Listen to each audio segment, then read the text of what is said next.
Good morning, church, and happy Sabbath. Welcome to our short review of our Sabbath school study on Daniel chapter 11. We are really challenged because there's a lot of material and we have probably less than 20 minutes to cover it. Let's start with a prayer. Heavenly Father, help us to glean from the study of your word the important things that will be encouraging and helpful to us, and that will help us also to grasp what you're trying to tell us through your prophet Daniel. We thank you in Jesus' name. I'd like to point out that chapter 11 is quite a lengthy chapter, and it's divided into a really number of major divisions. The first division are prophecies about Persia and Greece, and you find it in chapter 11, verses 1 to 4. Then the next one, as we understand it, is the struggles between and the prophecies about Syria and Egypt. Syria being the kingdom of the king of the north, and there were the Seleucus people. Antiochus comes from there too, and then Egypt in the south were Ptolemies. And it's very interesting that why would God be so interested to record for us some of these details of the history? Well, the reason is very simple.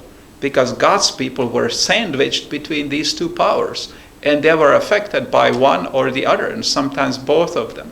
So a lot of the struggles that were going on, the political, had an effect on their spiritual well-being and also on their destiny as a nation. The third part, as we understand it, it's from Daniel 11, 16 to 28, and that's the Rome and the Prince of the Covenant. That goes till the birth of Jesus, the taxing of the Roman world. I would like to say one thing, that many historically Protestant commentators really believe this applies to Antiochus Epiphanes, or pretty well most of the chapter 11 applies to him. We do not have really time to show that this is not really correct. But we do not believe that Antiochus Epiphanes plays any major role in this prophecy. He's mentioned. He is not a very important king. The issues we are dealing with are much bigger than regional Antiochus in Syria and how he affected the Jews and the services of the temple. And the final part of the study deals with the next power. We understand this deals with the rise of the medieval spiritual power of Rome that came from the Roman Empire. It's the papacy and its unfamous history and effect and persecution it did to God's people. And then there is a final event, which is Daniel 11, 40 to 45, which goes right to the close of probation in chapter 12, where Jesus stands up and delivers his people. There is the resurrection of the saints, which really points to his second coming.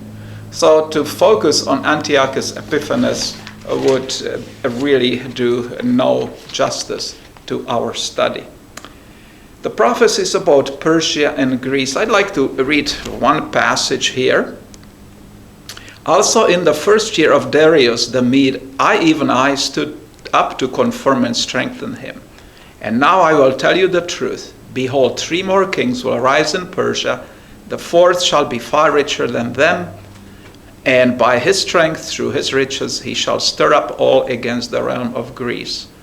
And so it really talks about these kings. Of course, there were more kings in Media and Persia, but Bible prophecy often skips unimportant figures and focuses on the important people who played a major role. Then verse 3 says, and a mighty king shall arise who will rule with great dominion and do according to his will. Pretty well all the Bible commentators agree this is Alexander the Great, and then it's split into the 4 kingdoms. And then it goes to this unfamous struggles between the northern and southern kingdoms. And God's people are sandwiched and in between them. I'd like to read you one particular story that you probably find interesting from one of the commentaries, God Cares. By the way, I also looked at the Jewish commentator, Jack Zutuken. He's a very good commentator. And I used another person, which is Roy Allen Anderson. So I was looking at different commentaries also on the internet. So what happened really here in Daniel chapter 11 and 6, it's a very interesting story. After some years, they will make an alliance, and the daughter of the king of the south shall come to the king of the north to make peace. But she shall not retain the strength of her arm, and her offspring shall not endure, but she shall be given up, and her attendants, her child, and he who got possession of her. Well, that's quite a story. Really, that happened. And it happened about 250 before Christ. King Ptolemy Philadelphus of Egypt and King Antiochus Theos of Syria attempted to guarantee peace between their countries by having King Antiochus marry King Ptolemy's daughter Bernice. Antiochus already had a wife called Laodice, and it was part of the deal that he would divorce her. So the divorce was arranged, the new marriage was celebrated, and in due course, a baby boy arrived who could someday be the next king. Unfortunately, Antiochus, the northern king, soon found that he didn't like Bernice. He kept making comparison between her and his first wife. And when Bernice's father, the king of Egypt, died, Antiochus divorced her and took Laodice back again. But Laodice had become bitter. She was afraid too, of what her husband might do the next. So using her royal powers and manner, all too common in those days, she had Antiochus, Bernice, and Bernice's attendants and little son all murdered. And it's, of course, started a terrible wars that continued between south and the north. So that's far as the Syria and Egypt. We're not going to go into it because there's a lot of little stories that we don't have time to deal with. Now about Rome and Prince of the Covenant, there are some really key passages I'd like to share with you. And one of them is, it speaks in verse 17, chapter 11, and it speaks about the daughter of women. Daughter of women, but he shall not stand with him or before him. We believe this is Cleopatra and Julius Caesar. After this he shall turn his face to the coastlands, shall take many, but a ruler shall bring the reproach, and so forth. So we're talking about Julius Caesar. Then he shall turn his face toward a fortress in his own land, so he returns to Rome, but he shall stumble and fall and not be found. And then there is a next one, verse 20. There shall arise in his place one who imposes taxes on the glorious kingdom. But within a few days he shall be destroyed, but not in anger or in battle. So we are talking about Caesar Augustus. You can refer to Luke chapter 2, verse 1, followed by Tiberius Caesar, under whom Christ was born. And then verse 22, with the force of flood they shall be swept away from before him and be broken, and also the prince of the covenant. It's very interesting. This word in the Hebrew, prince, definitely refers to Jesus, the prince, where he's called in other places of the prophecies by the same word, unlike the word prince in Hebrew that is applied to different powers. So evidently it's very clear that we are dealing with the crucifixion of Christ. A very interesting passage is in verse 27. It says, both these kings' hearts shall be bent on evil, and they shall speak lies at the same table, but it shall not prosper, for the end will be at the appointed time. And so it's very interesting. I'm not going to go who these people are, but it sort of shows you the intrigues that went on, how these worldly powers that were vying for power and control, how unreliable their covenants were. But in the midst of it, there is a word about the covenant that God, through Christ, makes with humanity. First with his God's people, with the Jewish people, he strengthened it. And then the new covenant, or eternal covenant, or everlasting covenant, is extended and offered to the people. Then we go to the second part, to the third part, and we will go now to the next power, and it's verse 29 and onward. And it says, he will return in rage against the holy covenant and do damage. So he shall return and show regard for those who forsake the holy covenant.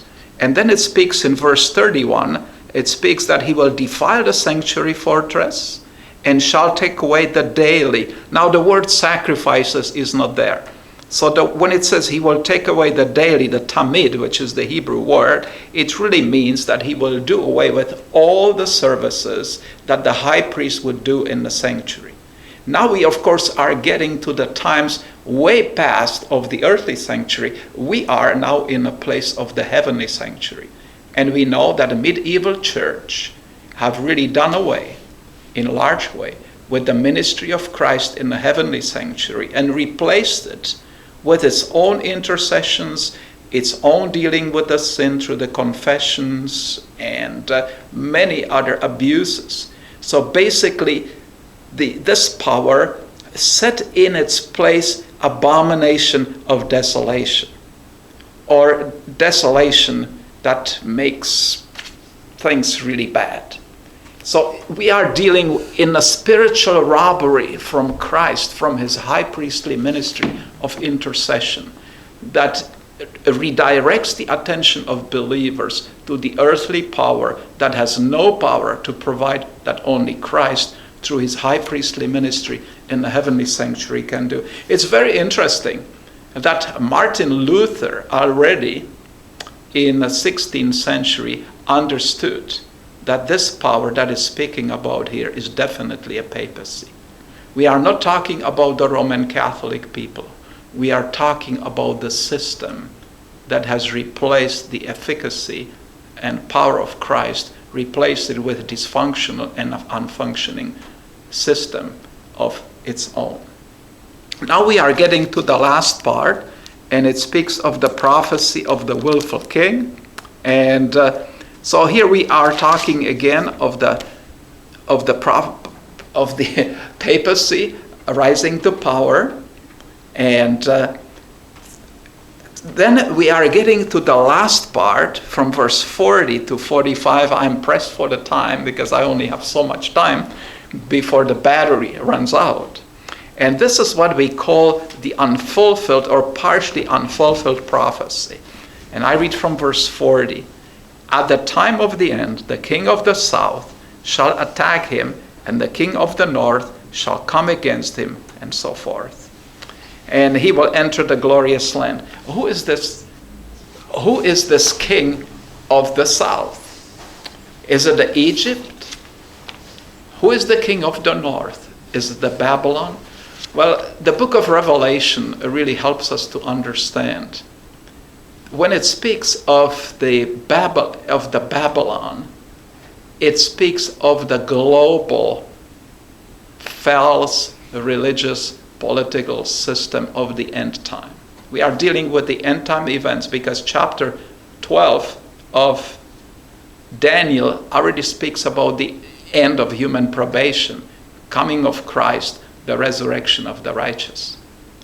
So here we are talking, and according to the author of this lesson, and I agree with him fully, is that this king of the south, the Egypt, which is referred to in Revelation chapter 11, it's referring to the race of atheism, humanism, and all the other isms. And it started with the French Revolution. There it is compared to the beast that ascends from the bottomless pit and wages war on the Bible and Christianity on Christ. From the end of 18th century, we see the rise of atheism. We see the rise of disbelief of God, rejection of God, philosophies that are anti-God. And it spread throughout the world. Soviet Union, China, North Korea, other countries where communism took hold. And today, it's still very powerful in some of the countries. But now it's sort of infiltrated just the society. So the king of the South, to my understanding of the author of this lesson, really represents the atheism. It's the philosophy of New Age movement and all these other things that is anti-God. Now, who is the king of the north? Who is this Babylon? Who is this spiritual Babylon, this king of the north? Again, it's the global conglomeration of papacy, all the false religions, spiritual powers that claim their belief in God. And these two philosophies, these two powers today are vying for power and influence. Eventually, the king of the south will be subdued, even though right now it seems it's gaining upper hand and influence. And according to this prophecy, eventually they will merge together into this strange type of harmony or disharmony, but together at the end they will turn against God's people and they will place themselves between God and God's people. And they will put their tents, their worship, they will try to sidetrack and redirect the allegiance to the kingdom on this earth rather than in the kingdom of heaven. We do not have much more time left. We live in a time of yet unfulfilled prophecy. There's many speculations. There are different views how this is going to be. Some people see Muslim powers in this last part of the prophecy. I believe it's wise not to speculate, but observe and see how the things are developing. But we cannot but see that there are powers vying for influence and power and control to establish the global control, the new world, that new world power that is vying for the control.